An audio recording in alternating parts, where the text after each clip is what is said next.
Good to go. Thank you, Brian. Hey, it's good to see everybody, and welcome to a November 10th issue of the a public hearing for the Page Unified School District. We're going to jump right into the agenda, and we'll start off with a roll call. And Sandra, could you start us off? Hi, this is Sandra Kidman. Thank you. Desiree Fowler, Board Clerk. Thank you.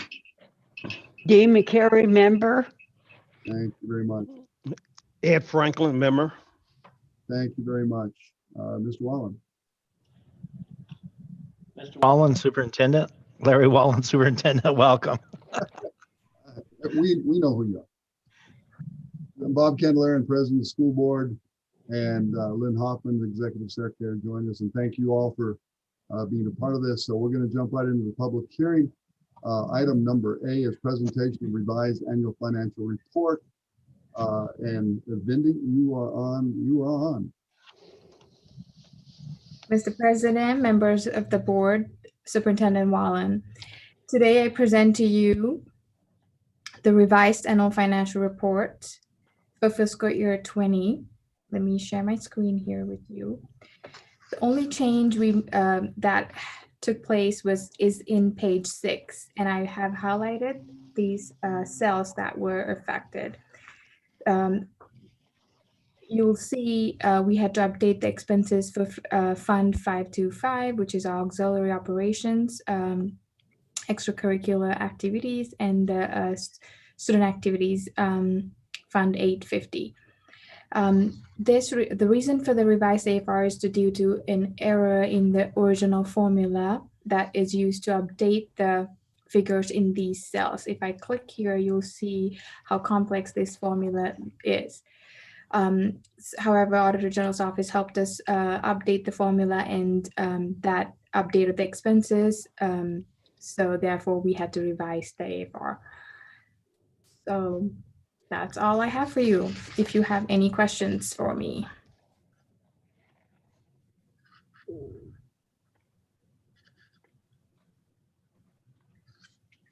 Bob, you're muted. Remedial training, it's been a long time. Vindy, thank you so much. Any questions, board members? Okay, if not, let's go ahead and go to Vindy. Can you unshare your screen? Yes, sir. Sorry. Thank you. Thank you very much. Okay, that is the item A, and B, I understand we have no public comments. So I'll call to adjourn the public hearing. And from that, we'll go ahead and move on to the regular meeting. And again, welcome all you are joining us for the Page Unified School District regular meeting on November the 10th. And the regular meeting will start at 5:10 p.m. And again, let's start with the roll call, if you will. Sandra Kidman. Dee McCary, member. Desiree Fowler, Board Clerk. Ed Franklin, member.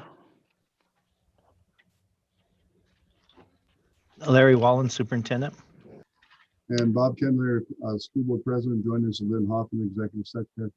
And so I'd like for everybody to join us for a moment of silent meditation, really specifically let's talk about our stakeholders, the community. There's been quite an uptick in COVID, and a lot of families are being affected.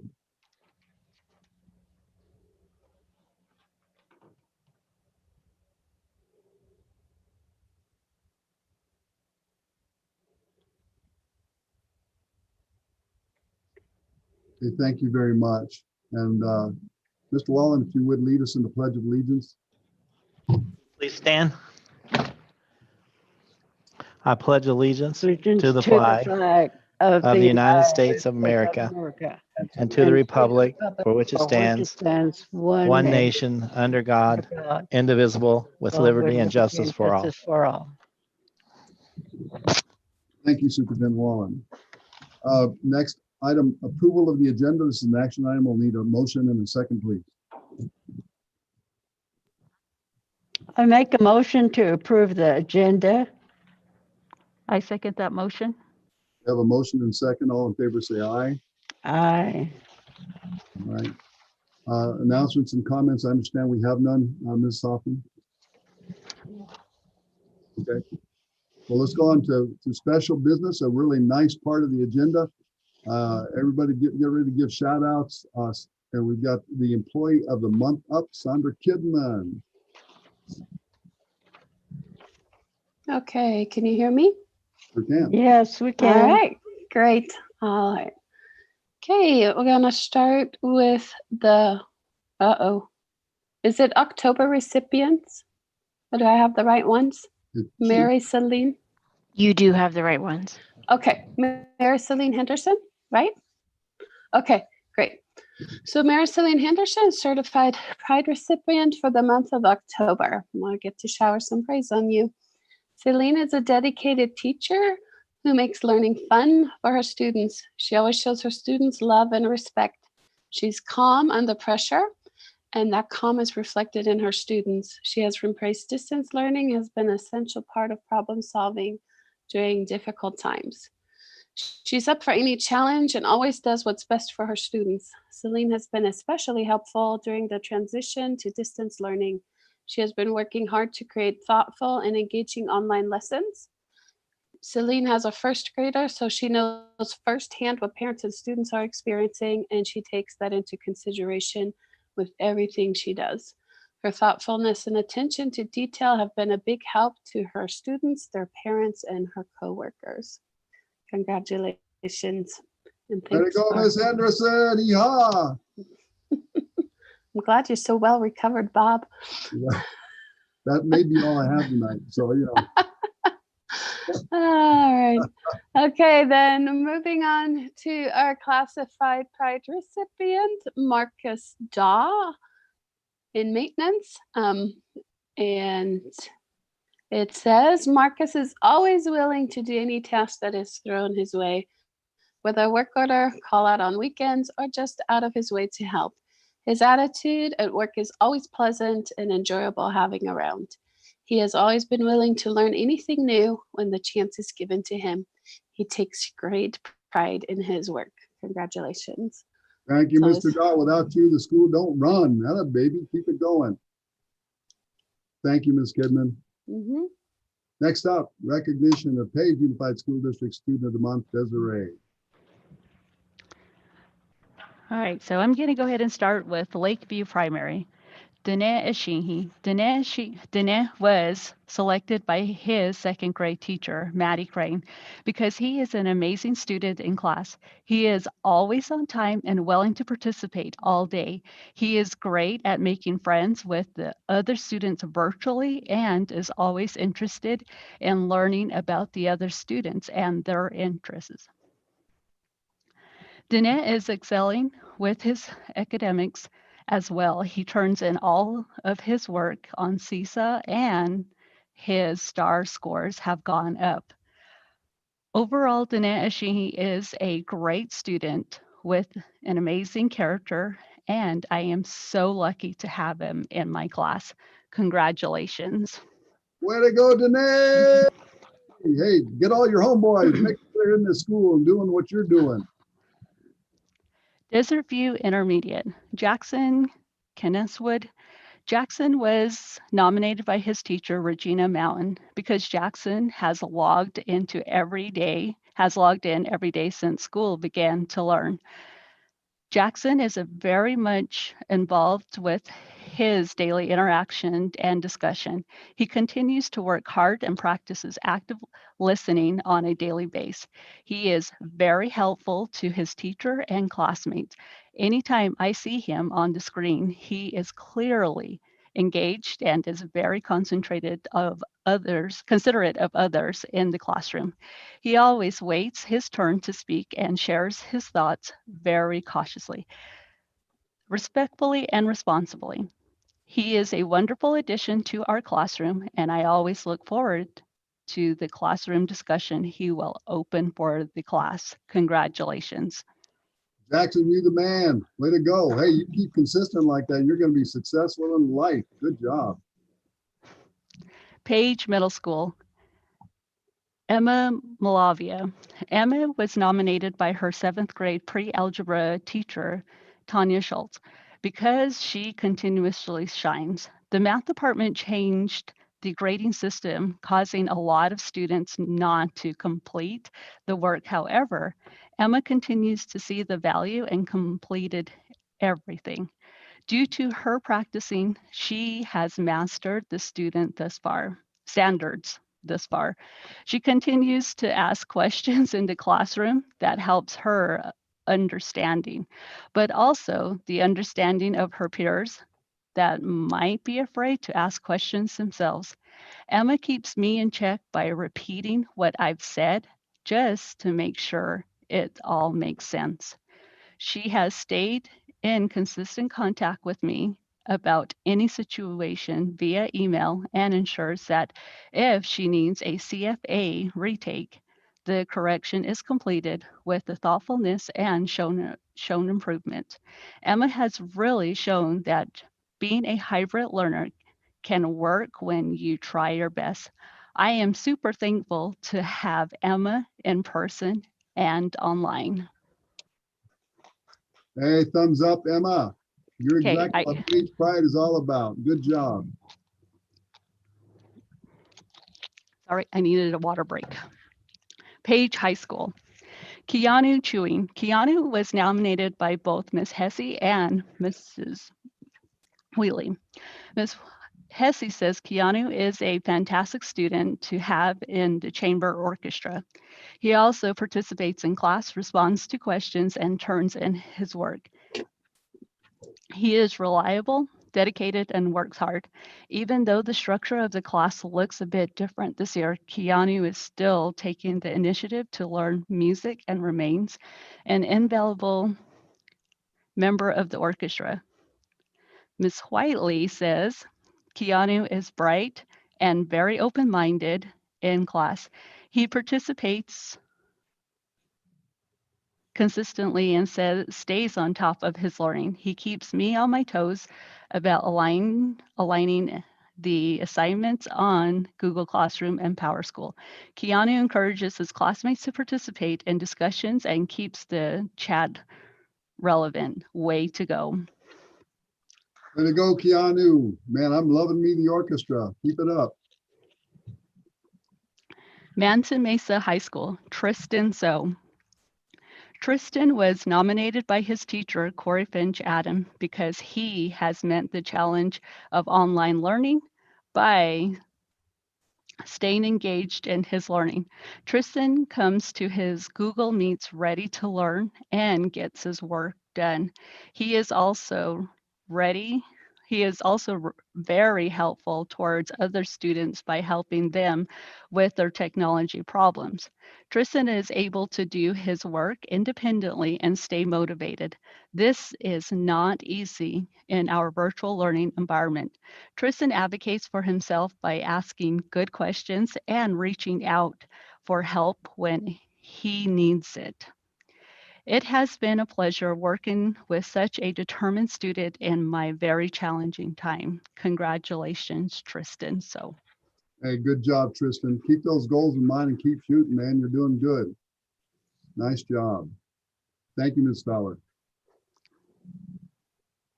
Okay, I've got the honor of announcing the recognition of the Page Unified School District Art Contest. And you know what? We were handing out money for this thing. Did you guys know that? I would have put something in. We're going to announce the winners. The first place winner was Max Martin, 4th grade student at Desert View Intermediate. $100 Martin took away, man. And then second place winner, Simon Martin. Are these two related? Really? Yes, they're brothers. Mama didn't do this work, did she? No, I'm sorry. I thought. A second place winner, Simon Martin, 7th grade student at Page Middle School, and a $50 prize for Mr. Martin. And Page Unified School District's theme for the 2021 school year is building connections. With some of us attending classes in person, others attending virtually, it's more important than ever to make efforts to stay connected with our friends, our teachers, and our school community. With that in mind, Page Unified School District held an art contest where we asked students to create for us a logo or a piece of art that displayed that idea of building connections. We wish to extend a big congratulations to Max Martin, fourth grader Desert View, who won first place for his entry. First place includes a prize of $100. Max created his art on his computer using an app called Canva. Is that right? Max said he wanted to portray the concept that we can stay connected through our computers, even if we're separated in real life. Second place went to Simon Martin, a seventh grade student at Page Middle School. Simon also used Canva to create his art. He'll receive a prize of $50. And this from Simon. He said, we can stay safe and still learn without losing touch with our friends and teachers, Simon said. Simon and Max are brothers. Their artwork may appear in district promotional materials. And the school board wishes to thank Max and Simon for their wonderful artistic contributions. And once again say, congratulations, brothers. Awesome. All right. Well, that's the best part of our school meeting. So I'll call for an adjournment. No, I'm sorry. Donation. The next up, donations made to the district. There are none. And so we'll move on to the reports. Governing board reports. Any governing board member would like to start that off?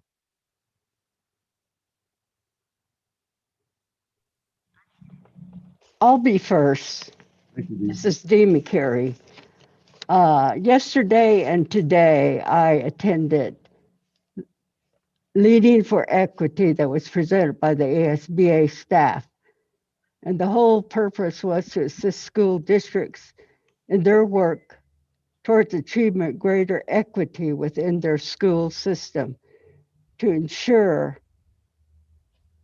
all the social circumstances such as gender, ability, ethnicity, economics, family background of students are all used to look at the achievement of the students. And this particular approach, equity in the community, which we're continuously reminded in all the teachings and tasks that we are confronted with every day here at Page. Some of the things that highlighted was the demographic, which we are fortunate that we serve children that are bused in to continue to identify opportunities for improvement, looking at their cultural awareness and also their all the skills that they come with to engage and to build on it. One of the things that they talked about on equity, and I look at, sometimes I pick up a literature that would say equality and equity, and I was always confused between the difference. They are changed interchangeably when I do some reading. And I found today, just from the presentation, the equity is really looking at the different student needs supported to help them to reach their potential. Whereas equality, that students get the same access opportunities to reach their goal. And one of the things that I thought was very interesting, they wanted us, there was about 4 different questions. One was, how involved are we with equity? And as I read many things throughout the day, one of the things that I thought we were very, very strong and supportive was regarding our data analysis, because that's the beginning, looking at what students come with. And I know Jeannie Woods does an outstanding job whenever she comes before us with progress report and her federal programs work. And much of this data that I've seen her present was on the free and reduced, special need, the graduation rates, attendance, also discipline, teacher background, ELL, race, gender, the curriculum, and student ownership and decision making.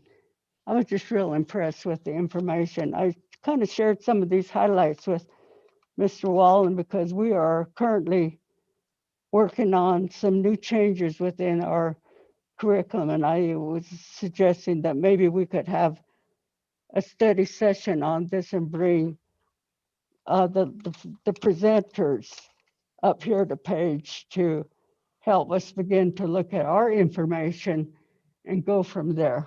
Yes, thank you. Thank you, Ms. McCary. Somebody jump in the pool. I will go ahead and take a jump. Thank you.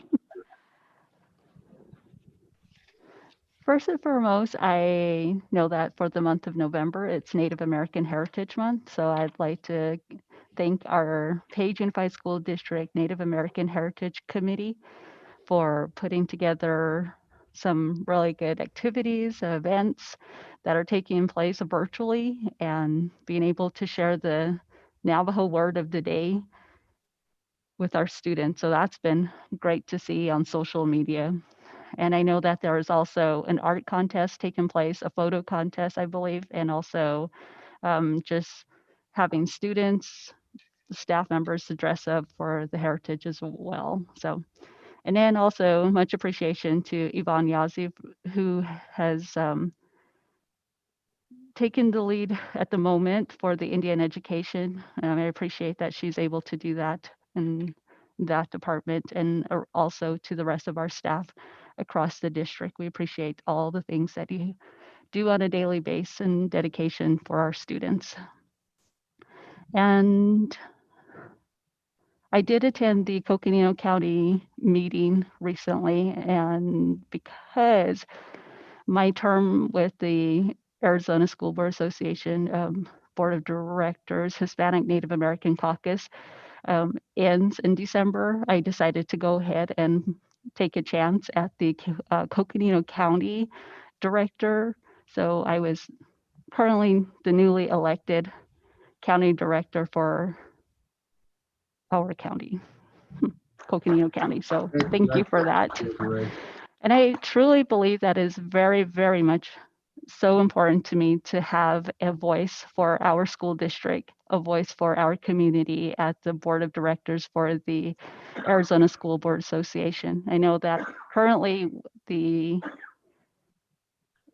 executive, it looks different right now, but we'll see where that goes. But more so, I feel like that representation of rural schools and small communities, smaller, well, we're not small, but we're big, but still yet just having a voice is very important for our students and our demographics here, and also the district as well. So that is all I have, and I'm looking forward to the annual Arizona School Board Association. But I like to end it with a congratulations again to Sandra Kidman and Charles Weiss, and also myself. We are going to, I believe the three of us have been sworn in to office for our school board in January. So thank you for that. Hey, thank you, Desiree, and congratulations again. Yep, thank you. All right, ladies before ladies, or men before ladies, or how are we gonna do this? Ed, Sandra? I'm sorry, I don't have anything. Okay. Miss Sandra? Can you hear me? Yes, ma'am. Okay, I don't have much either. I just wanted to say welcome back, Bob. It's good to see you so well recovered. Thank you very much. Appreciate that. Okay, and is that it? All right. I just have something really short. My wife and I have been here since 1975. I've never been amazed at how tight a community we have and what great people we have. And I'd just like to thank everybody for their thoughts and prayers. Our school community and our community at large, and just how how everybody has stepped up and really helped my wife and I. So thank you all very, very much. And it's good to be seen. All right. With that, Superintendent Wallen, your report. Thank you. Well, October is a blur, needless to say, checking all the different sources of information to be able to make informed decisions about COVID-19. But the most significant event occurred Sunday night. You know what happened Sunday night? It snowed. And I could have called school off. And I had to go find that page that tells me all these people I'm supposed to call. So I was up every hour checking outside to see what it looked like. And I go look and the snow would be there. I go look again, the snow was gone. I go look again, the snow was there. What a night. And I didn't realize, I don't remember when I was here before these kind of snowy nights in Page, but it was pretty awesome. I didn't get to call school off, didn't even get to do a 1 hour delay. But I had fun getting up and down and learning that sheet of paper that tells me all these people I'm supposed to call, some even in inscription house, believe it or not. So what a wild night. I'll remember this for a long time. I deserve Thank it, you. and every minute of it. You bet. Okay, thank you very much for your reports. And let's go ahead and move on to item number 6, governing board consent agenda. And Des, would you please read the statement concerning the consent agenda?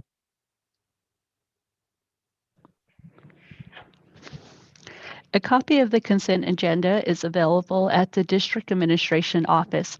All items listed will be considered as a unit by the governing board and will be approved with one motion.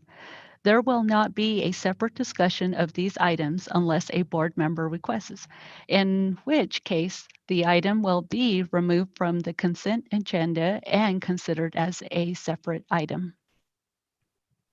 Thank you.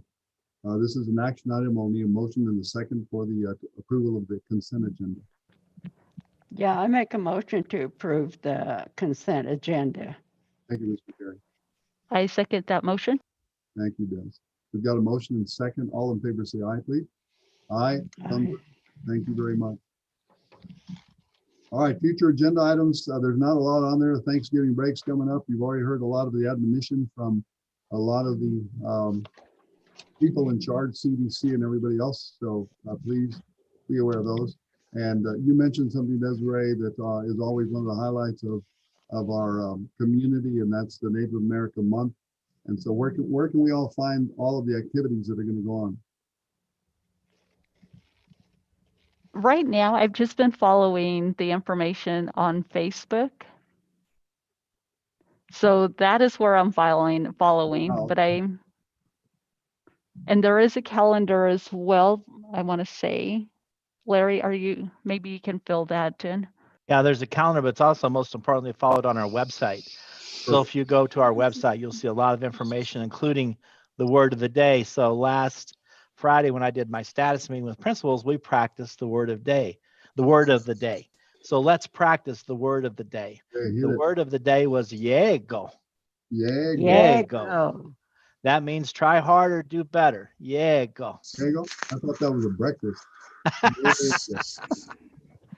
All There right. you go, Mr. Candelaria. Try harder and do better. I know you always tell me that. I will. I'll try harder. I promise.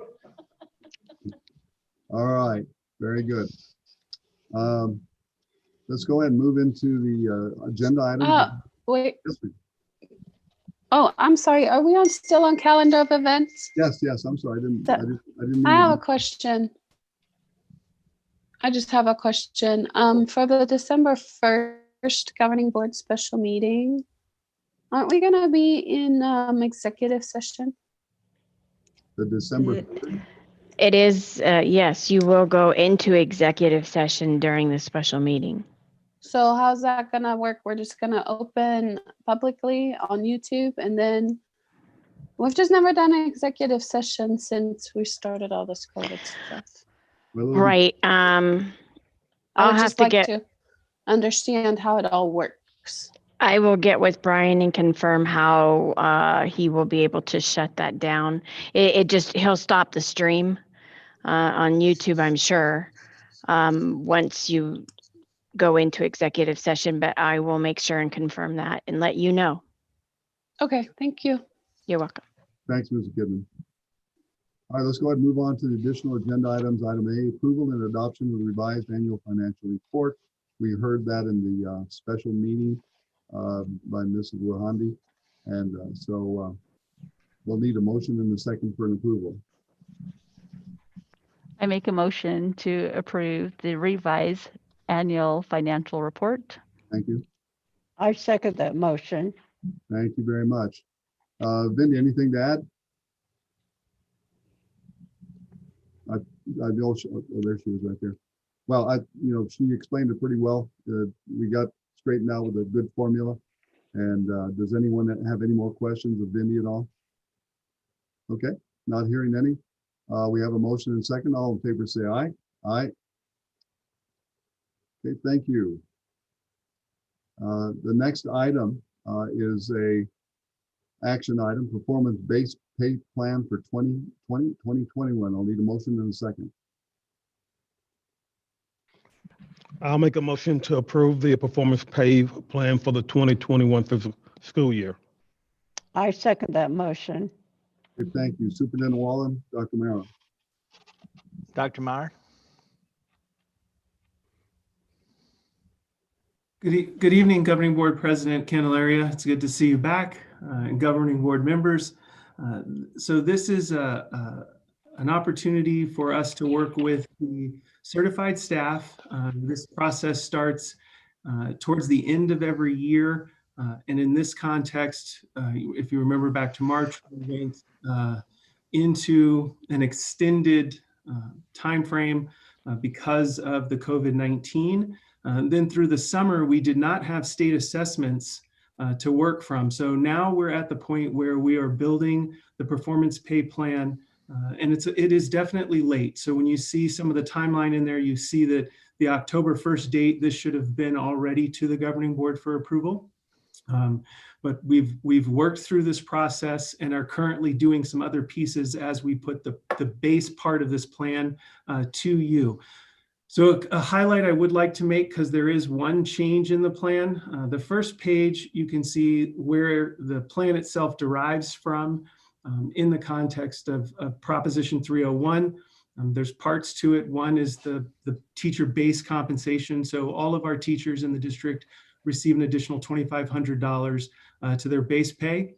Then we have the teacher performance portion, and then the last piece, which is the 013, where these funds are allocated out depending on needs at the school. So something like tutoring or class size reduction could come out of that piece. Specifically, we're looking at the middle section, which is the performance pay plan. And in this context, we know the goals are student academic achievement, addressing staff, in this case teachers, competencies around that and increasing achievement, and then a strong correlation between student achievement, the school letter grades. So in professional learning, that's set at $1,500. All eligible participants, that is not a change. That is and has been set for previous years. The second part is the group performance pay, which has a max payout. Each building sets 3 goals. Those goals are based around math achievement, reading achievement, and then a site-based goal from their individual action plan, the IEP.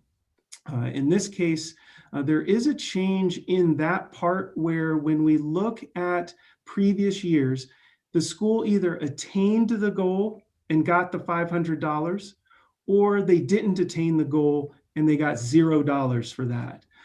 And in consultation with the principals and Superintendent Wallen, we do have another structure, which is the teacher evaluation, which the highest performing teachers get the max amount, and then teachers who are working towards that. So highly effective, effective, developing, and ineffective, right? We know that that is partitioned out on a full pay, partial pay, and then zero, and then no pay for the ineffective group. So in this case, with Mr. Wallen's blessing on this, we went ahead and structured the building goals around that as well. So setting very high rigorous goals to stretch our staff to get to, but in the context that if it's not achieved, it's not zero. So you can see the payouts would be for 100% attainment, they would get the full pay for each goal. And that's at the middle of page 2, 80% of the payout, and then 50% of the payout for getting to about half of the goal, 51%. So that's the major change in this part. The other pieces are just the process for building the goals, which you can see the timeline is a little behind, but we will catch up with the approval. And then the rest is how we move through January, finish the teacher evaluations, get the state data back if we take state tests or the end of the year assessments, and then be able to partition this money out through Proposition 301 and through goal attainment. Mr. President, over the past 2 weeks, we've been working on the goal attainment, the school goals, and I brought a little bit different philosophy with that, and that is that this is the regular job, this is performance pay, so that's above the regular job, and so those goals have become very strenuous and challenging. So like in the first rendition I received, we're going to make a difference in 5 kids, and no, we're not going to make a difference in 5 kids. We're going to make a difference in the entire school. And so Dr. Meyer met with the principals and myself. I rejected those goals 3 or 4 times now. I think we're finally at a place where they're going to be rigorous and challenging. And we have to balance that with the remote environment, because that is going to make a difference. But you've heard some really great statements already about that. So what I want to do is in the December, I want to add to that agenda to bring you back the actual goals. This is the template, the format that those goals are put together. In December, I want to bring you, or January, I'll negotiate that with Ms. Hoffman, want to bring you the actual goals by school site, so you know where we're focused in terms of reading, math, and the integrated action plan. Thank you. Okay, very good. School board members, you've heard the discussion. Any questions for Dr. Maurer or Superintendent Wallen? Any comments or questions? Bob, the only comment I have for Mr. Maurer is that I believe that's going to give him a little bit better buy-in from his team out there. I think this choice that he selected is a great way to do it, and then you see other organizations doing the same thing also. Awesome. Board members? Okay, I'll just say one thing. I've kind of known and I don't mean to put it this way, but the trail of tears you guys have really gone through with regard to all your staff really working hard at moving these more towards a real student achievement goal for everybody. And so that group performance pay. And so look forward to this. And I'm really glad to hear that the elements will be considered under the fact that we have been under COVID. Virtual learning is a whole different environment. So our teachers have been under all sorts of stress, but nevertheless, each one of them is really trying to perform and engage their kids. So I do really appreciate this and look forward to the report as we go forward. Okay, having heard that and no further questions, we have a motion and a second to accept the performance pay plan. All in favor say aye. Aye. Okay, good. Thank you guys very much. Item number C is a request to be released from certified contract submitted by Marilee Osterink. This is an action item, motion and a second, please. I make a motion to approve the request to be, request to be released from the certified contract submitted by Marilee Osterink for the 2020-2021 school year. I second that motion. We have a motion and a second, Superintendent Wallen. Mr. President, members of the board, requesting the board to approve the resignation and a waiver of the liquidated damages. Dr. Meyer can give you some background on why we're requesting the waiver. So, good evening, Governing Board President and Governing Board members. In the past, we've seen other staff who have requested to be released from contract. We've honored that release, knowing that as we continue to move through this year, we're looking at basically saving as much money as possible. In this context, Mrs. Osterink did accept a reassignment from the district and put forth a valid effort and valiant effort in making the transition. However, at this time, it's just not in the best interest to continue. And the waiver of this liquidated damages falls in line with what we've done in the past, our past practices. So it would be recommended to accept this waiver of the liquidated damages and accept the resignation. Okay, thank you very much. Any other comments or questions, board members? Okay, we do have a motion and a second. All in favor, say aye. Aye. Thank you. Next item D, job description, social work position. Need a motion and a second for this.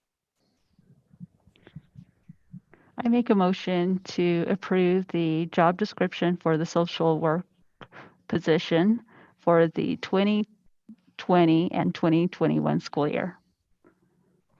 Yeah, I second that motion. We have a motion and a second. Again, Superintendent Wallen, Dr. Mauer. Dr. Mauer? So this was when I brought back all of the job descriptions in the previous governing board meetings, this was left out. This is it's an approved position. The actual job description has not changed. It was unfilled going into the 2021 school year. So it was left out of the approval process. So wanting to bring all of our job descriptions to you on a yearly basis, this would get us to the point where now this job description would continue to move forward. It is in alignment with retooling the district's, some of the district staff, and then also it is a grant funded position. So in the context of what the grants are written for, this would be an extreme benefit to our district. Thank you. Board members, any questions, comments? Okay, having heard none, I'll call for the vote on item number D, job description, social work position. All in favor, say aye. Aye. Thank you very much. Item E, job description and position coordinator of restorative practices. This is again an action item. I need a motion and a second to proceed. I make a motion to approve the job description and position for the coordinator of restorative practices. I second that motion. We have a motion and a second. Superintendent Wallen and Ms. Jeannie Wood. Mr. President, Board, Ms. Wood will go through that, and congratulations, Ms. Wood. This is a grant that she and Ms. Horsley worked very hard on putting together this summer under a very short timeline and was funded. And so now we're operationalizing that grant by getting these positions going. So Ms. Wood will talk to you a little bit about that position. Governing Board President Candelaria, Superintendent Wallen, Governing Board members, good evening. Thank you. Believe it or not, we are 5.5 months within this process. That doesn't even seem possible. Discussions began regarding this grant in late May when we brought our think tank groups together to discuss the need for this grant. The grant was submitted in early June. We hadn't heard anything since then until I approached the board in October with a signing of an assurance, and then we heard word in October. So things have moved relatively quickly since then. Again, we are certainly excited about the opportunity and look forward to the much needed things that this grant will help provide for us. Just to go back and help refresh your memory, I know that I've spoken to you several times regarding this grant. We applied for 2 different categories and were successful in getting category number 4 for the grant. The Stop School Violence grant was written around the Stop School Violence Act, which simply the purpose is to improve security by providing students and teachers with the tools they need to recognize, respond to, and prevent acts of violence within school to self and others. I want us to think about this in 4 different categories: education, prevention, response, and recovery. The first job application that's in front of you, the position for the restorative practice coordinator, a simple statement reads, restorative practices dramatically improve school climate and strengthen social and emotional skills of students and adults. It's very important, and right now with everything COVID related, it also further amplifies our need for this. So we are super excited for this. Again, I want to say I feel like we're a little behind schedule because our anticipated start line or start to this would have been nice to start at the beginning of the year.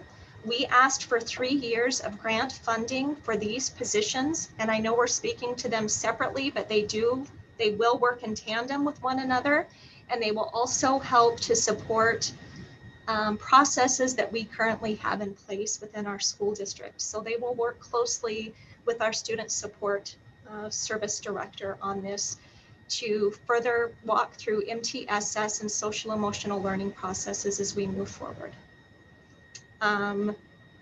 I can speak to the threat assessment coordinator when we get to that, but that in a nutshell is the restorative practice coordinator part of that. Any questions or any comments? Jeff, good.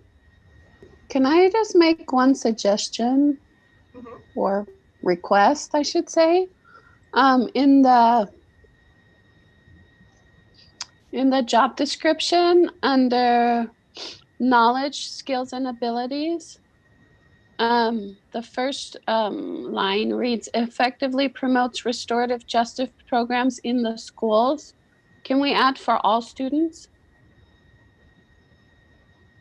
Most certainly, yes.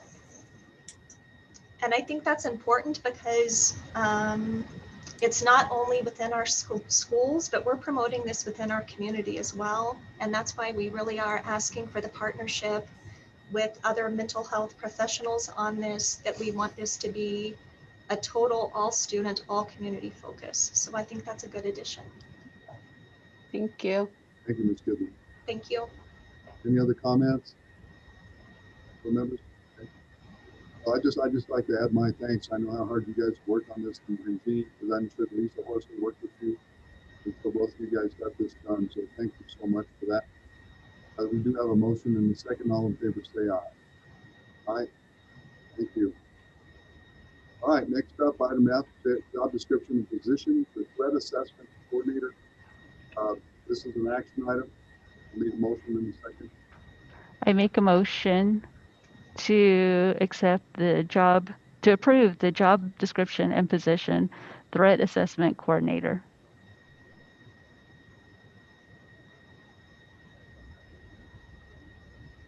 Need a second, folks. That motion.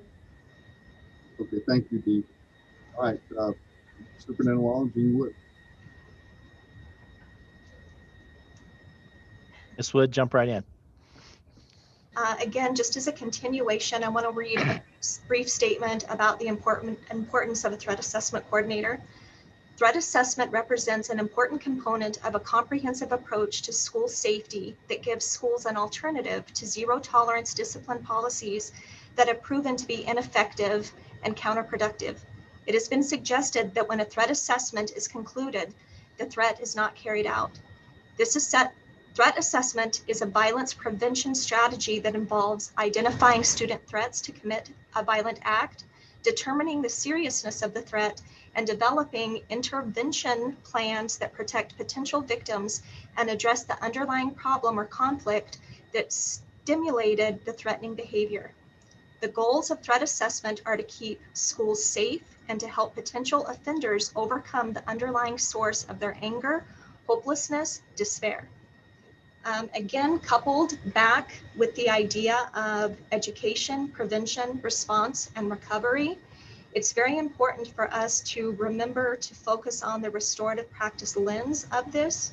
So even as, and written within category 4, with a focus on both the restorative side of this and the threat assessment side of this, we want to build capacity of our teachers and our community members to also recognize these and to start building solid procedures of look-fors that will continue even after this grant-funded position goes away in a couple of years.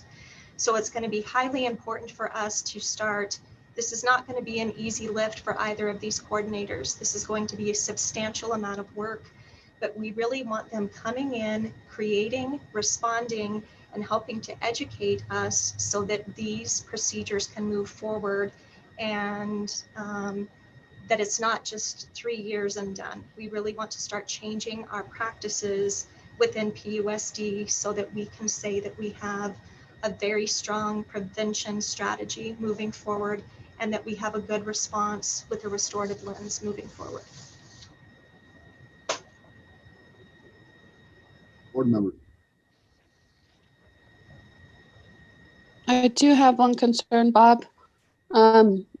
And I forgot to say it on the last job description because I got distracted by the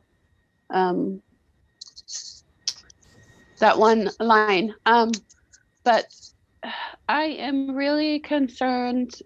I understand what Mrs. Wood just said about, you know, we want to have a change and all that good stuff, but the money's going to run out in 3 years. And so I would really like for us to make sure that we reassess in 3 years on these positions. Not that they're not valuable, but we need to make sure that we don't have what happens has happened in the past, where we have grants, we create positions, then the grant money runs out, we keep the positions on, and pretty soon we don't have the money for them, or we, you know. So I would really like to put something in place that makes the governing board in 3 years review these positions when the money runs out. Now, if they're, you know, if they did what they needed to and they're valuable, then of course we'll approve them again. But we need to make sure, because the top one thing that I'm worried about right now is our financial health and our financial survival. I think one thing I would like to add to that, and thank you for that, is I too don't want us to wait until the end of the 3 years to start having those discussions. So I think it's going to be important for us to stand before you and these 2 positions that are hired to give updates of progress and what that looks like and the impact of that. Because you're right, we're hoping to have a heavy lift and to come in and to make some changes to our practice, but we need to think about the sustainability of moving forward with keeping some of these things intact, which may mean not supporting both positions, but how do we make a compromise, or what should that look like for long-term planning? So I think that's of utmost importance when we consider any of our funding mechanisms, especially those funded by grant. Jenny, question for you. Knowing that this grant is for 3 years, those individuals that we select for those positions, I would assume that they would know that the fund is only for 3 years up front, correct? Yes, that is something that we are going to make very clear to these people, because I think that's just in fairness. They need to understand that that is what that is looking like currently. We do hope to, the better we manage these grant opportunities moving forward, the more that opens doors for potential other funding opportunities to be made available for us. So we really do want to handle this one well for all parties concerned. So that will be full disclosure of that. That's good. I think that goes back kind of what Samuel was getting at. It's just a double check so that the person knows that in 3 years there's that possibility. So at that time would not like a bad guy also. And I think that's kind of what Samuel might have been concerned about a little bit also. Yes, agreed. I think that's very important. Other comments, folks? I'll just add mine. Again, I think these positions are really awesome. My concerns are very similar to what Kevin had brought. The two-step meaning is going to be really, really important. In fact, that we don't want to hear it in the 3 years. We want this should be an ongoing. This is what has changed. Here's how we're going to attack it. This is what we found. So that's a dynamic that will happen throughout every one of the years. And again, kind of worse than that, you know, that can be sustained. But this is all set to really provide a real good foundation for a good culture in our community. So I think that's very much. And so we'll look forward to see how this goes, and look forward to some good reports. Oh, I'm jumping the gun. I haven't called for the vote. Sorry. All right. Any other questions? Okay. So are we going to add a 3-year clause to it, or no? I'm sorry? Can we make an amendment to that motion? Or That the job is limited to 3 years? I think in my opinion is we've had that discussion, and they're going to make it clear that it is a 3-year position for whoever is hired in. As I Yeah, heard- but unless it's board directed, I don't think it has to be. Any other That's thoughts? not how it reads. Okay. Well, I have no problem because that's exactly what we've heard. And so we can certainly add it in there, Jeannie. Any problem? I don't have any problem on my end. I'm going to refer that to Dr. Mauer. Can that be a change that we make to the job description, is adding that within the body of the description?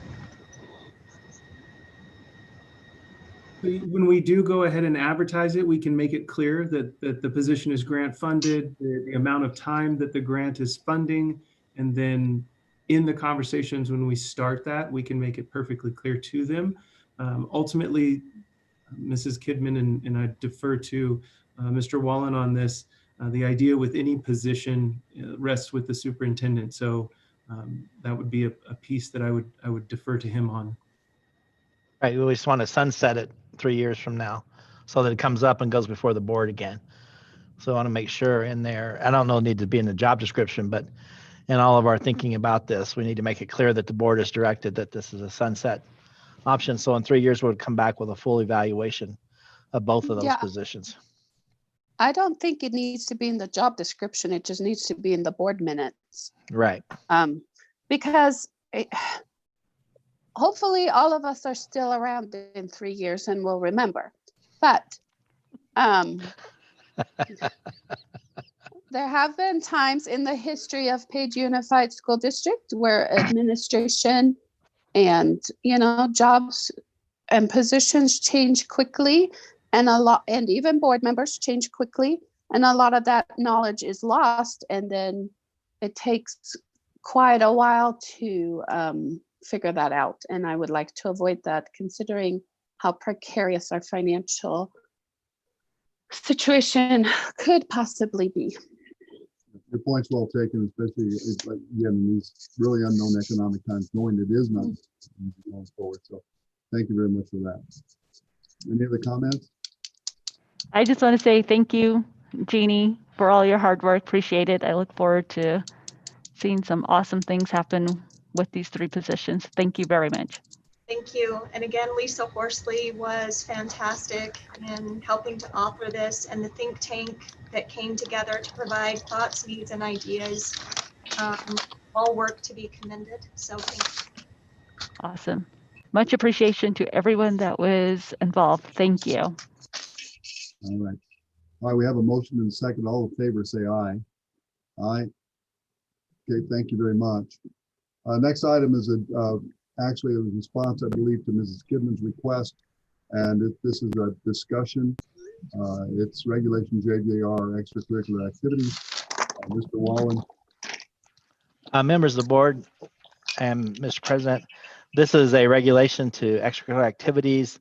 It covers homeschool students, which is already there, but this is putting in a piece on online or charter school students, which we've encountered this year. So this is for students who attend online classes through other educational agencies, may participate in district extracurricular activities and or interscholastic athletics under the following requirements as amended in law, but every 9 weeks or so, they will provide a grade check and according to what the school policy is and written verification, each student seeking eligibility should provide that verification of insurance and all other participation requirements. And then we've imposed a fee because those kids are not students, not generating ADM. We've imposed a usage fee so that at Page High School Interscholastic Athletics, AI sanctioned, there would be a $500 fee for Page High School extracurricular course fees. The fee is per class per semester, $416.90. Page Middle School athletics would be $500, and then Page Middle School extracurricular course fees would be $499.27. And so those are the fees that we'll be putting in place for those students who are not part of our school district but wish to participate in the Sand Devil way. And if you could, I would really think it would be okay to take that Page High School extracurricular course fees and change that to $400. because I can't imagine staying there and collecting a $400, $16.90. And then the same thing with the middle school one, I would change that just back to $500 and round do those have off that. and make them easier for us to account for the cash. So that's the fees we would put in place to support that. It does say that in our documentation. Yeah, we, Oh, okay. I'm sorry. Mine doesn't say that. So I'm Yeah, it's Thank you. 500. It's 500, 417, 500, 500. excellent. Excellent. Thank you. Yeah. So we're recommending the board consider approval of this regulation. well, this was a discussion. Can I only- say something? Yeah, go ahead. I think we covered all loopholes now, but if anybody's aware of any other loopholes, I would like to hear about them.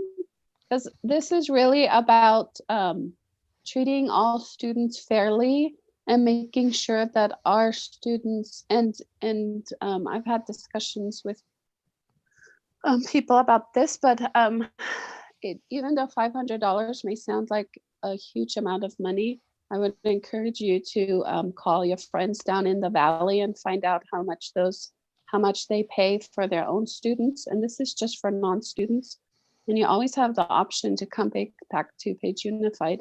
And anytime you send your kids to summer camp, it's not cheap. And I feel like this is a good value, but we got to make sure that we don't shortchange our students that are still here by using money for students who are not contributing ADM. Okay. Very good. Now we had that as a discussion only, and this is a draft. Are we bringing that back for approval, or are you recommending that? It's we- actually, it's a regulation, so Regulation. it doesn't require board approval. Thank you very much for the clarification. Okay, very good. No other comments. Let's move on to item H. This is the COVID update and possible recommendation. I'm going to ask that it does an action information. I'm going to ask for a recommendation, a motion that states that we will move on the superintendent's recommendation, yay or nay, when it's all said and done. So if I could have a motion to that effect.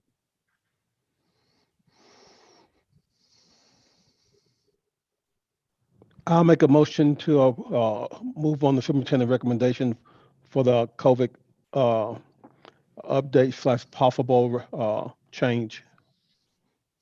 Deb, got a motion? I second that motion. We have a motion and a second. Thank you very much. Superintendent Wallen. Thank you, Mr. President, members of the board. Let me see if I can share my screen and get this up. So you're looking at, let me put it in the presentation mode. And Mr. Peter Jones is with me to look at this. So do you see the instructional delivery model on your screen? Mhm. Okay, I'm going to go through and build some information and then look at some decisions and see where you want to go with this. Basically right now, we're in hybrid 2.0 in-person learning. Those people who want to can attend school and participate. And right now, our attendance looks approximately like this. It varies on a day-to-day basis, but these are the kids that are on-site learning. So you see the numbers there. The total of 787 kids are on site and participating in school, and the rest of the students are participating virtually. And to add to that, we also know that our virtual participation rate's about 80%. So despite all the broadband issues we have, we're still able to get a lot of kids connected. There's still a lot of problems with it, but they're persevering and moving forward. Of that 787 kids, 75 are being bused. So while we're really regularly running all of our bus routes, one for busing kids and two for also our food deliveries, we're only busing 75 kids in to town. And so as we move forward, that's a very important consideration that we're only bringing in 75 kids. This is the benchmarks that we're responsible for. And so this is taking the school's mitigation plan as well as and looking at it, balanced it with the degree of community spread, and then making a determination when it's safe to participate in school. And you can see in the bottom under minimal, we should be in a traditional school in person. Moderate would be the hybrid model, which is where we are. And notice that that's yellow because these colors are coded and very important. And if we're in substantial spread, and we all know that if you look at everything that's out there, the spread is going up. I'm going to provide some more information, and I have Peter with me to help with that too. Then we would go to virtual with on-site support. So this is the information that we use from we get weekly from the county. And if you look at page, whoops, sorry. I got to figure out how to go back. Push a button. Page Unified School District, we have reached 2 reds, and that makes it very serious. And so we've reached 2 reds for 2 consecutive weeks. And so we will receive a new update on Thursday or Friday this week. And that's where the trigger point is. Where are we in that respect with those reds? Because that reds mean that there is substantial spread in our communities, and we're looking at that information. Today, Peter and I participated in the Navajo Nation weekly updates with the Department of Epidemiology and the Navajo Nation Division of Education, and they are also experiencing increased spreads in relation. 2 of our communities, Kaibito and Bodaway Gap, are indicated as critical need areas in relation to this. So those 2 reds right there are what gives us great concern. And our task force is evaluating and handling any indications we have of possible COVID-19 contact, and they're working around that piece. Right here is the critical piece, is when we have one benchmark in the red for 2 or more weeks, we can consult with our local officials, and that's why we've been in hybrid, because last week we only had 1. We had 1 red and 1 yellow. This week we now have 2 reds. And so if the county or a school has all 3 benchmarks in the red category, it recommends that we transition back to virtual learning in consultation with our local health department. And Peter, you want to share your consultation with them regarding the 3 metrics? Yeah. Good evening, everyone. Can you hear me? Yes. Yes. Okay. So I talked with the Coconino County Health Department, and we were concerned as a district response team about that 3rd category, about the cases of COVID-19 like symptoms at the hospital. And so that they wasn't a good indicator for us. And so I talked with them, and they said, yes, it's not a good indicator for our region. And just to focus on the 2, the positivity cases and the cases per 100,000. And so with that in mind, they wanted us to just focus on those 2. And since we're both, those 2 of those are red, that we need to watch for this next report and make a decision based on only those 2 metrics. And so if you look on the right-hand side where it says reopening checklist, so we're focusing on the cases per 100,000 and the percent positivity. The COVID-like illness has to do with the hospitals, and they're telling us for our area, because of our size and the things around us, that's not necessarily a good indicator. So we're looking really right now that we've got 2 red. This is posted on our website. These are the active COVID-19 cases as of November 5th in our schools right now. These kids are all have tested positive, and they are in quarantine or off campus. Peter, you want to share a little information on this? So all of these cases that we are positive COVID-19, they are from the community itself. The students come or staff come into the school. We have our screening mitigation strategy, and other district or site response teams make it so that student isn't comes in close contact with any other students. And so there aren't any, what would you say, what you call an outbreak, meaning that someone was sick inside the school and then got someone else sick inside the school. So these are all cases from the outside coming into the school. And so I think we have on there maybe 8 or 9. Let's see how much. But yeah. So so far, all the mitigation strategies that we have been using, as outlined from the school district, has been working. But the concerning factors is is that the other benchmarks are in the red in our area. And that has to do with spread, and that's why we're very concerned about the spread. So when you look at those numbers, and again, this is updated weekly on our website, what that means is, for example, at Desert View Intermediate, once we have a COVID-19 contact, the response team, Peter and his associates go in, and then once that's confirmed that it is a COVID-19 infection, we do notify all the parents in that school. So we send letters, emails, school messages to all those kids, all the parents. So that means at Desert View Elementary, they've received 4 letters now about about those cases. Our middle schools received 2, and so on. So we have been very transparent. We did have a one student at the preschool that was involved. And Peter, you want to describe that situation? So with the preschool, there was one staff member that did test positive at the preschool. And just due to the setting of the preschool, it was determined that all of the children and all of the staff were close contacts, or would be considered close contacts. And so all the staff and the students that did attend the preschool were placed on quarantine. And when does that end? That ends the 16th of Monday of this month. And right now we've had no additional contacts as a result of that at the preschool level. Yes, you're right. Okay, so that's what the way we're handling it. And again, we're being very overreactive. One case does not mean that we should shut down a facility, but after listening to the close contact things at the preschool, I said, put the whole group in quarantine, all the teachers and staff.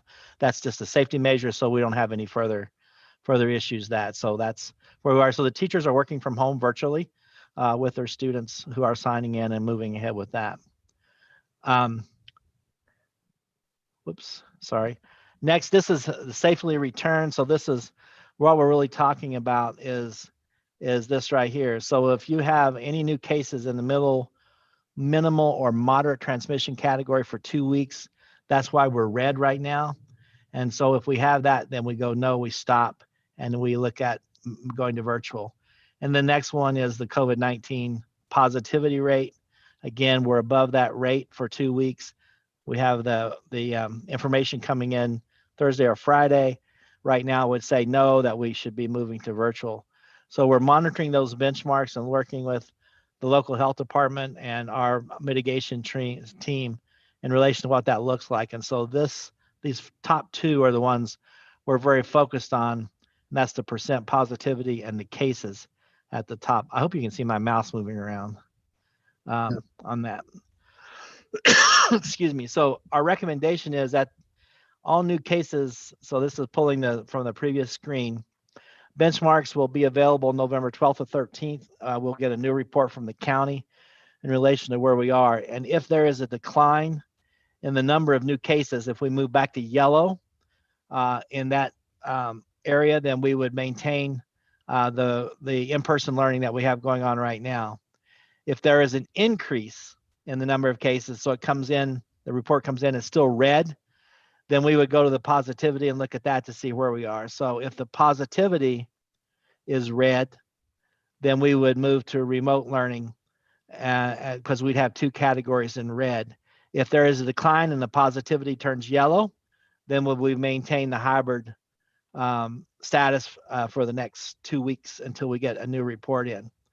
So based on those metrics and the way they interplay with each other, we are recommending that the board consider authorizing the superintendent to continue with the hybrid model as long as we're yellow, or move to virtual if we turn red when we get that report, and that begin Monday, November 16th for the remainder of the semester. It's too challenging to keep bouncing back and forth. I know there are school districts out there that are doing that, but it's really hard on teachers, and our teachers have done a tremendous job of working with the kids and everything.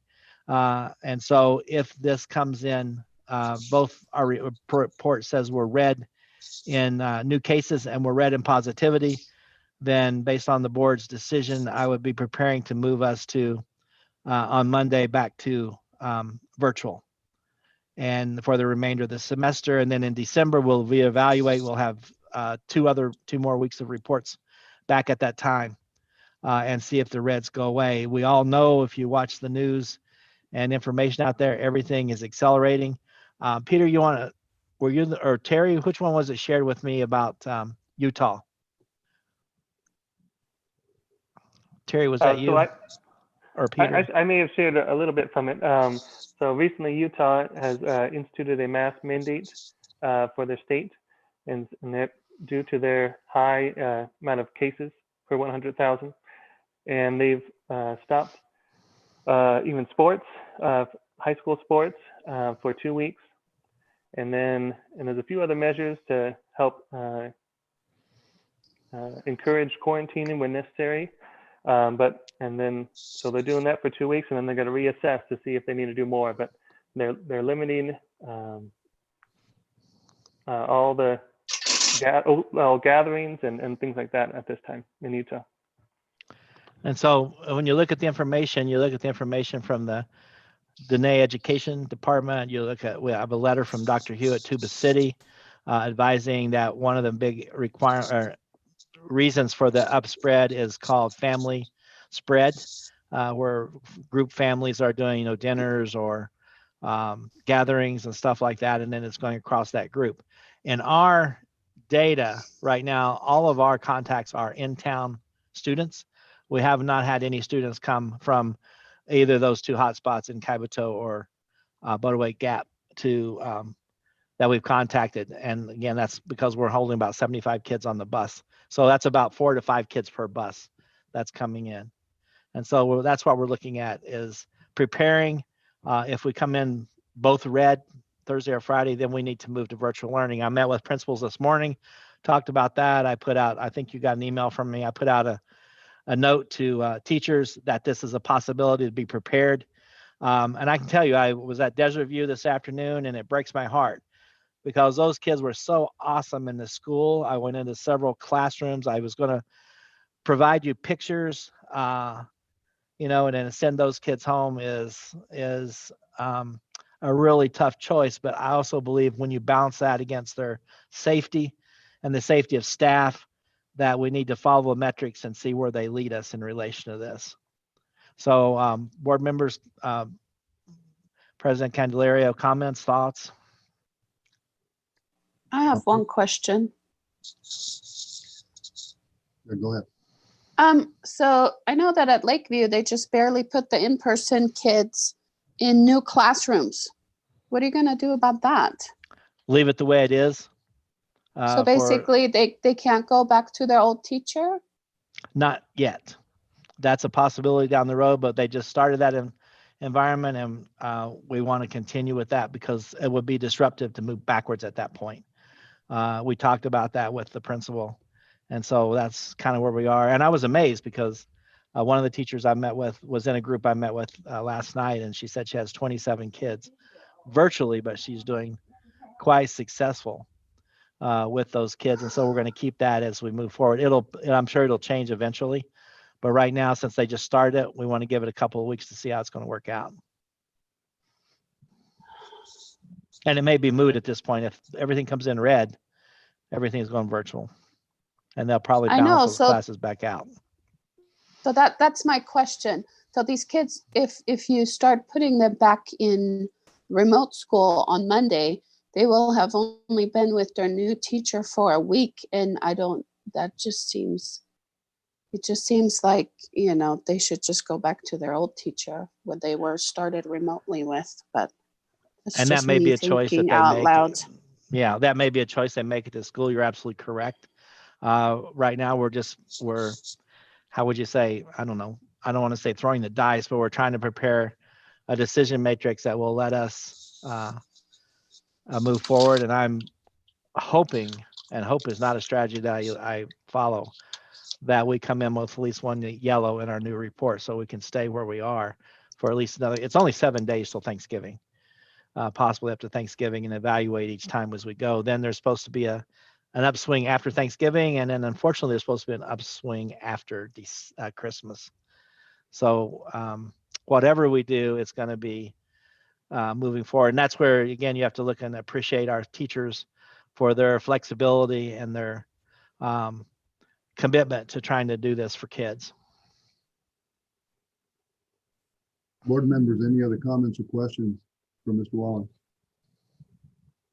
Or Peter? I do have sorry, Bob, I do have one more question. Sure. I was under the impression that the last time we voted, that we gave the superintendent the power to do what needs to be done, that we didn't have to do this, we have to approve or, pass these COVID recommendations every time as a board. Was that Correct. not the case? You're correct. It's just I'm chicken right now. What? So you're trying to I want all the best thinking I can get out there on this. When I sit, it looks easy. When I go walk around those buildings and see those kids in class, the smiles, the eyes lighting up, and like I said, I could share a lot of pictures with you from just today. And I listened last night to one of the teachers just, oh, I'm so glad to have my kids in class. It's so awesome. And she was talking about all the things they're doing in class. You just back up and wish this whole damn thing would go away. Okay, so I guess my question is, I don't understand what today's vote's gonna do then, because we already said that if the metrics don't match and you make the decision to close, then, or to go remote, then that's what it's gonna be. So are we just reaffirming the vote from last time? I think so, and helping support me. Oh, okay. You're giving me some moral support more than anything else. Okay. Thank Well, you. We're all aware of the fact that kids need to be in school. However, I think it's important for us to know exactly what's going on within our communities and those kind of things. And I'll add one thing, Peter, man, you've been a really positive, you've had a tremendous positive impact on how we conduct our business, and your contact tracing is invaluable. And so I just want to thank you for that. Just, keep up the good work. And Larry and I have talked about this off and on for quite a while. And so, Sandra, I think you're right on as a board. I think we just need to show a unified front in terms of what we're doing, and we're not gonna operate in a void here. And we see metrics, we want to be able to respond to them. And you're right, we have voted in that way before. But anyway, that's all I have to say about it. Anyone else have anything to comment on? Okay, if not, we do have a motion and we have a second, and that was to go with the superintendent's recommendation or not. And so what I'm going to do is call for the vote on going with the superintendent's recommendation. As the first time, we'll count the vote. So all in favor of the recommendation, please raise your hand and say aye. Aye. Are we, is that unanimous? Okay, we've got 4, right? All opposed to that, say aye. Or raise your hand. Okay. So we had unanimous? Well, Sandra, I didn't see did you vote? You're mute. I voted yes. I voted Okay. with you. I'm sorry. Okay. Oh, it's fine. It is unanimous. So Yeah. Superintendent Wallen, let's do what we need to do and just follow the metrics and just pray we can keep this thing in a good spot and make the right decisions. But I want to add my just tremendous respect for what the teachers are doing, and either way, because they're all wanting to do the best for families and for kids, and I think that's what we need to be all about anyway. So, all right, so the motion has passed, and we'll move on to the next easy item, the board self-evaluation. This is a discussion for the board, I believe. Let me see this. I've got to open this up. I have had it. Seen all the nice colored charts, and thank you, Dr. Maurer and Superintendent Long for putting this thing together. We haven't seen it in this fashion. I'll just suggest a kind of a recommended path is that we look at each one of the areas and just note the positive, negative, and I would say meets expectations or exceeds. And then what I would suggest we do is if there's any comment on that initially, have those. But then at the end of the whole thing, we've got, I think, really what should be the meat of our conversation, and that's just responses. And each one of you have put in responses, and so we'll have you own those and just talk about those. But does that sound like a good way to move, guys? Are we okay with that? Okay, so let's go ahead and start this off. Annual self-appraisal of the governing board. Everybody has responded, and you see the classifications. The first category, board anticipates potentially important or sensitive issues. And if I look at exceeds or meets, we're looking at 80%. And we do have one, 20% that say we need to do more work on it. Any comments on this specific? And if you have it, and you have it at the end, go ahead and let's wait till the end to make those comments. But if it's not at the end and you want to make a comment, go ahead now. Okay. Next one. The board follows the chain of command and when listening to issues, complaints, and concerns from its constituents. And in this one, meets expectations 80% and exceeds 20. So that fills out the whole pie. And anyone want to comment on that specifically, other than what you have said at the bottom? Okay.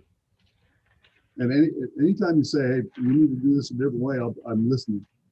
This is just one way to get through this. So the next item, board understands that it is the superintendent's role to make recommendations, proposals, or suggestions on most matters. And that's an MATT, Mrs. Kidman, that come before the board. And so it looks like we've got 100% that either meets or exceeds. Clarify your meaning there, please. Well, excuse me? What did you just say? I didn't understand what you just said. There was a misspelled word there, and I didn't hear anything from you. So I really think you're falling down on your job. Okay, never mind. I guess proofreading is my job now. Okay. Right. All right. All right. Okay. 100% of the pie. And again, if you have any specific comments that you didn't make at the end, go ahead and make them now. Okay, thank you.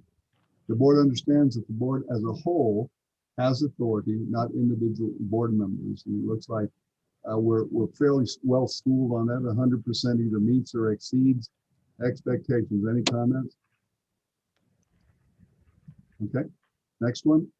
The board understands that the board president is solely responsible for communicating the positions of the board on controversial issues. 100% meets expectations. No further comment. All members of the board. All members of the board. Where's our proofreader? I mean, come on. I'm sorry, I can't Hey, let that go. Being on the board is an unpaid position. If you want me to be proofreader, you got to pay me. Oh, I thought we were all getting salaries. You're not getting a check? Never mind. Nope. All right. So that's all members of the board support decisions made by the board and or the administrative team. 100% meets expectations. The board functions as a group which agrees to disagree and uses common courtesy and respect for others.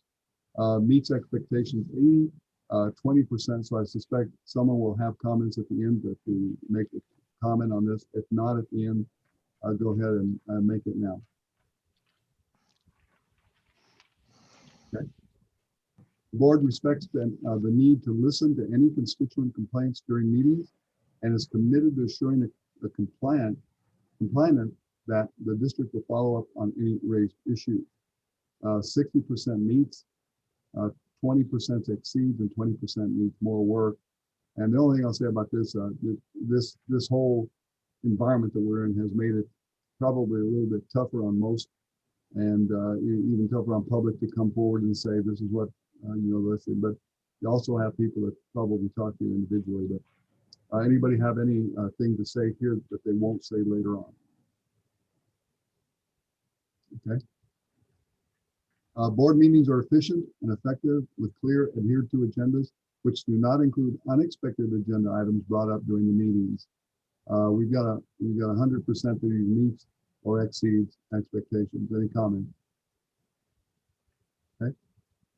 The board recognizes the importance of speaking to the issues on the agenda. 100% again either meets or exceeds expectations. The board understands that the superintendent is the key information and facts provider on issues related to agenda items. Again, 100% either meets or exceeds expectations. Executive closed sessions are held only for appropriate subjects and are extremely sensitive to the legal ramifications of their meetings and comments. Once again, 100% apply, meets or exceeds expectations. Board meetings are used for decision-making, action and votes, not endless discussion. 100% meets or exceeds expectations. This one I agree with all of us. The board has a set of clear goals and measures related to its work in support of meeting the needs of the district. We do have a 60% meets or exceeds and a 40% that I'm sure we'll hear about at the end. The board designates an appropriate meetings to report its progress on the accomplishment of its goal by sharing data and information gathered to the community. 80% says meets, 20% needs more work. Okay, the board is seen as representing the needs and interests of all the children in the district. Again, split here, 60% meets or exceeds and 40% needs more work. Again, addressed at the end, or anybody have a comment here? Thank you. The board is seen as representing the needs and interests of all the children of the district. 40-40, 80% meets or exceeds, 20%.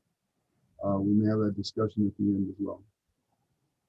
The board continually studies and reviews its policies for effectiveness. 100% meets expectations. The board consistently engages key stakeholders in the development of deletion of policies and policy revision. 60% meets or exceeds, 40% needs more work. We suspect we hear at the end for that. The board takes the annual board evaluation seriously and discusses any action steps needed to address issues that may arise from this annual reflection process. Upon analyzing the results of the self-evaluation, the following key strengths and areas for improvement have been identified. 80% meets, 20% exceeds.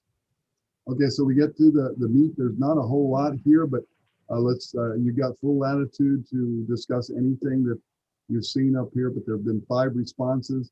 And so whoever made the first one, if you remember that, go ahead and have at it. Communication between board members, having hope for the future. Someone would like to address that one?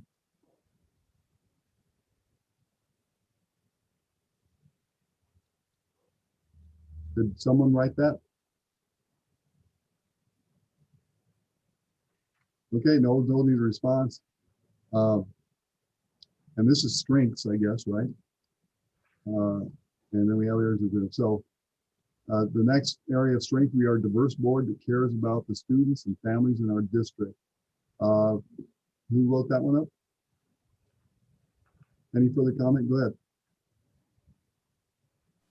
Yeah, that second response was mine. No, I don't have any further comment on that. Okay. Thank you. Respect for board members, refocus on core values, student achievement is our priority. Able to pivot during the COVID-19 crisis, everyone's improved involvement on priority issues through this pandemic, availability of staff. Is that one mine? I'm normally the wordiest one. So Anyway, I think that's our strength, especially where we've been. We've had to really be agile, mobile, and non-hostile.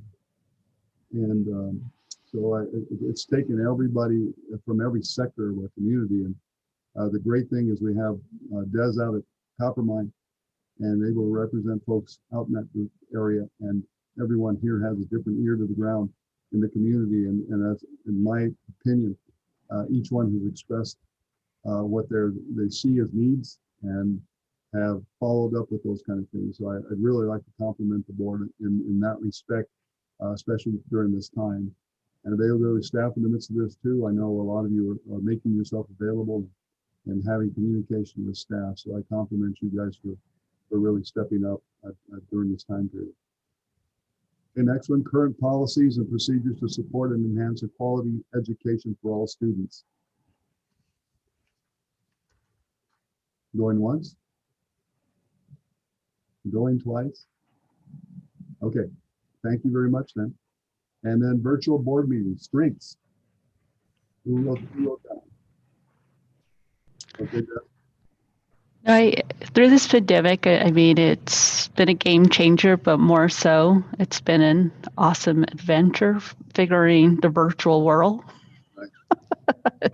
But it's been a good adventure.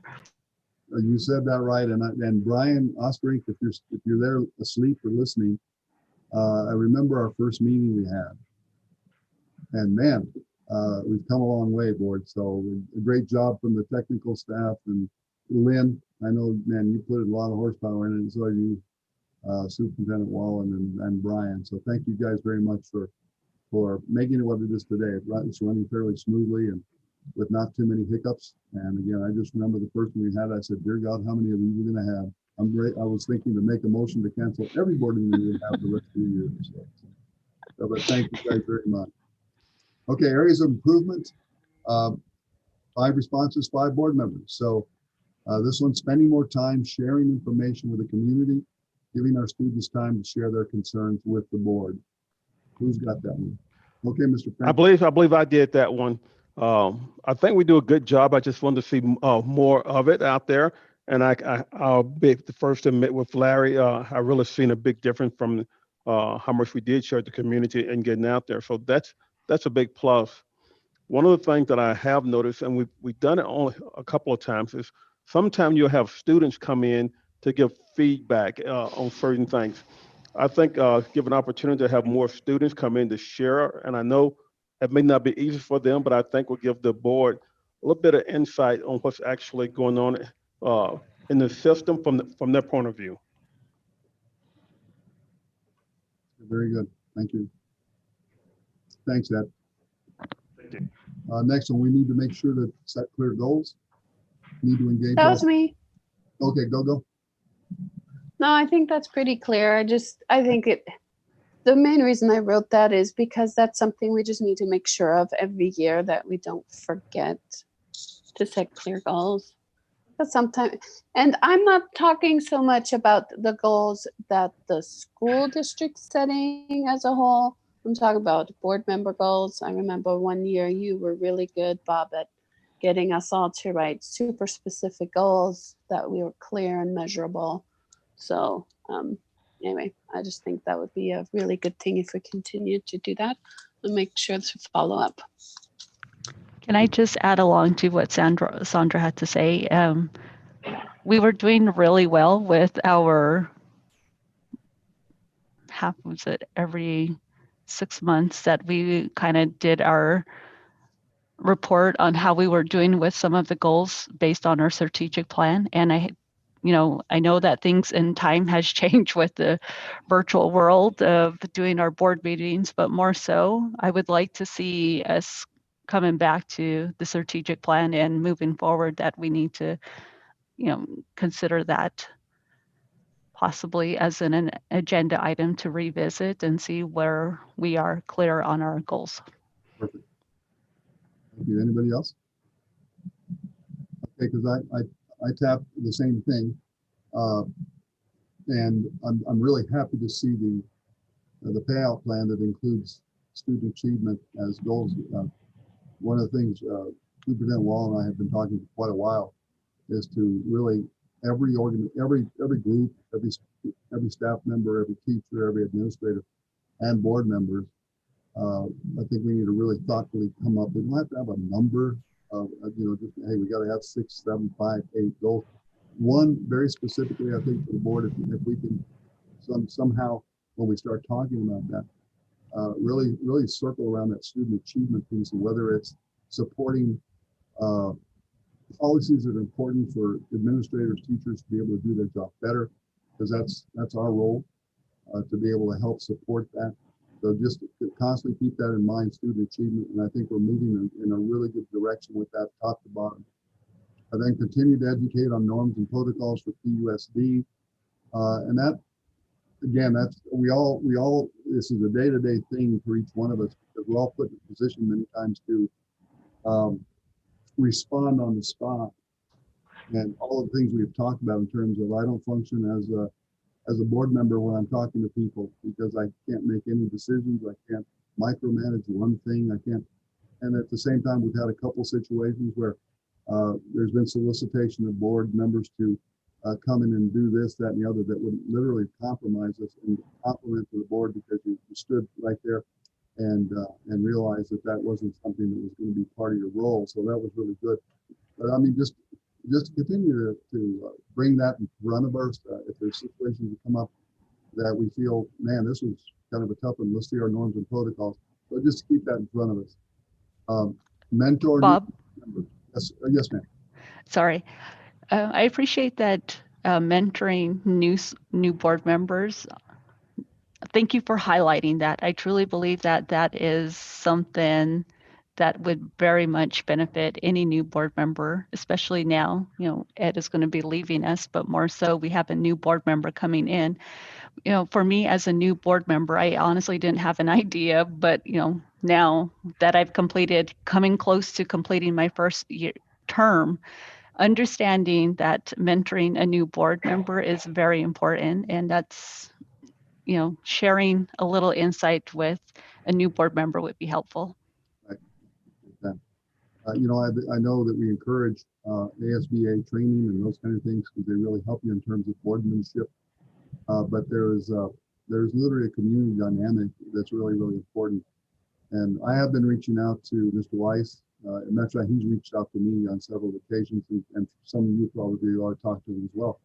So I think that's important. And I know that I don't know if he had asked Lynn for the norms and protocols. I think he might have.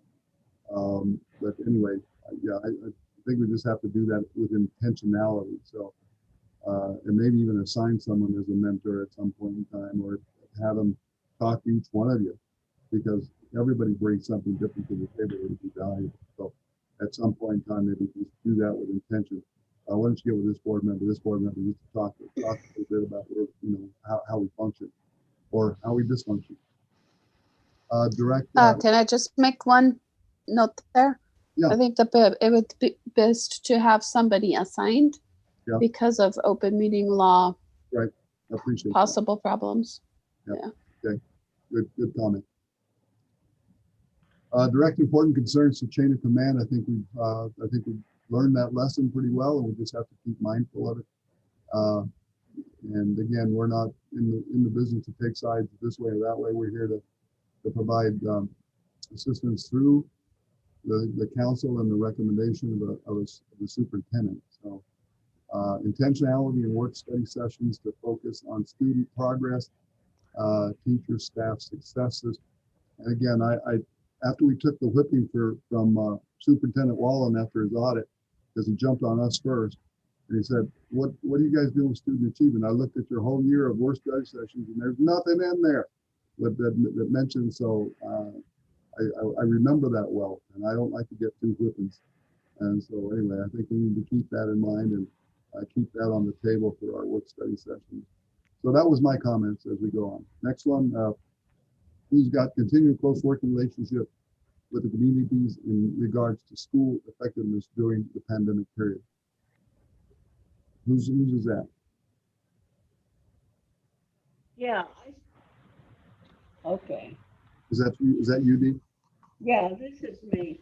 Okay, you're gonna have to unmute. There you go. Yeah, this is mine. When I was looking at overall on the whole, answering all these questions, as I sat there thinking, what is it that we do very well in? And I just want to say we have a real good communication system. People out in the field all summer getting the students ready and tweak their plans, come back in. And I just think that is a real good way of delivering the services that we've given, and we need to continue that. Thank you. Thank you, Dee. All right. And I'll add these last two, and I don't know who wrote it, but I'm just going to right off the bat, and you can certainly step in. But because these things are probably the most important things that we can do as a board, is to be prepared on time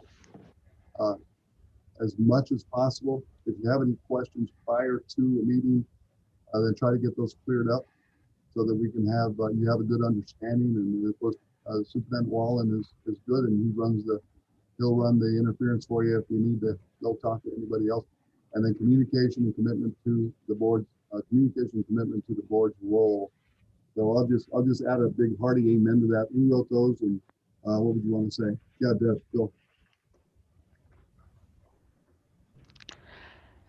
I know also with the pandemic and going into the virtual world that it is different from being in a boardroom setting versus the Zoom meetings. But more so, I felt like that we all need to do our part to be prepared and on time. And then also the communication and commitment of the board role. And also if anyone is planning not to be here, more, communicate that in advance so that we are better prepared. And for me, I feel like I'm prepared, but if I have to, I'm sorry, I hear an echo in all of this. But I just want us to be better prepared for our board meetings. Sorry. Thank you. And always a good point for us to hear. Well, any final conversations regarding this? And one of the big follow-ups that will be coming up is setting the board goals and those kind of things. But again, I really appreciated hearing the comments from you guys. Yeah, Sandra. Okay, so this was the first time we did it this way. So I would just like to quickly discuss or tell you what I liked and disliked about this format. So I really liked being able to answer these questions online. What I don't like is, the pie chart is fine. The only thing I do not like is that I can't tell who made what response. Right. And I think that's important because that's what we've always done. And I like knowing the board member's perspective. This pie chart tells me very little. Right. Other than I got 2 board members, I guess maybe, no. So if is there any way that next year we do this, we can put the names in there of who voted how? I think that I can set that out. If I can't do it within the actual document, I can figure out a way to make it happen. We'll get some practice with that with Mr. Wallen's upcoming evaluation. His 2 will be in this format. So I will keep that in mind. When you get the summary, I will make sure that I find a way to do that. Okay, that would be great. I know I won't be here next year, but sometimes by doing it this way, you may get responses that you wouldn't get the other way. For people might feel a little bit more comfortable giving more honest response out there. Just from another perspective out there. Either way will be great with me, but maybe this was done this way intentionally. I just know in the past that we've all owned those statements, and at the end, and again, I find that I like the format of teaching. You see a pie chart, but then the most important part of the communication is when we each express those areas strengths and concerns, as was done. Maybe just be a little more elaborate, but I mean, sometimes I'm a lot more wordy than most. So it's probably better to be simple. And, but I appreciate that. But, yeah, that's your opportunity to come in and just say, hey, this is where we're at, in my opinion, and that we all learn from that. I would like to go back to the stakeholder Okay. portion of it. I know that was mentioned earlier in our areas of improvement, and then just looking at the pie chart. I know that's where I'm probably one of them that scored us at a very low percentage, but the reason why I feel like when we think stakeholders, I want to also, because I live out on the reservation and having to represent our communities, we need to also remember and always go back to our chapter communities as well. They are stakeholders, and that is important for me. Absolutely. And I know that our chapter meetings are the same night as our board meetings, but for me, I feel like that is a big priority. And then also representing students. I know when we went into this pandemic, that representation I felt wasn't there as far as meeting needs. But now moving forward from when we did this survey and to actually meeting and seeing things, and I am just excited that we are moving forward and that there is more communication happening from our current superintendent, and more so transparency, that communication is happening with the various stakeholders locally, and then also with our chapter officials, and then also with the Navajo Nation. And, there's just more communication that is happening, and I appreciate that. Thank you, Jess. Good comment. Anybody else, guys? Everyone happy?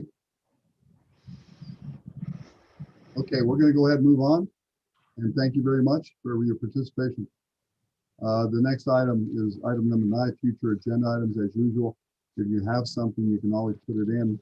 If you have something on your mind right now, go ahead and speak it out. I don't hear anything, and I'm getting hungry.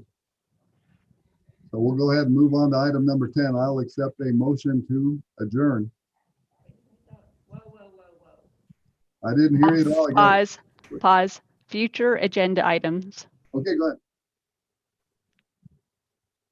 You muted yourself. There you are. You skipped item number 9.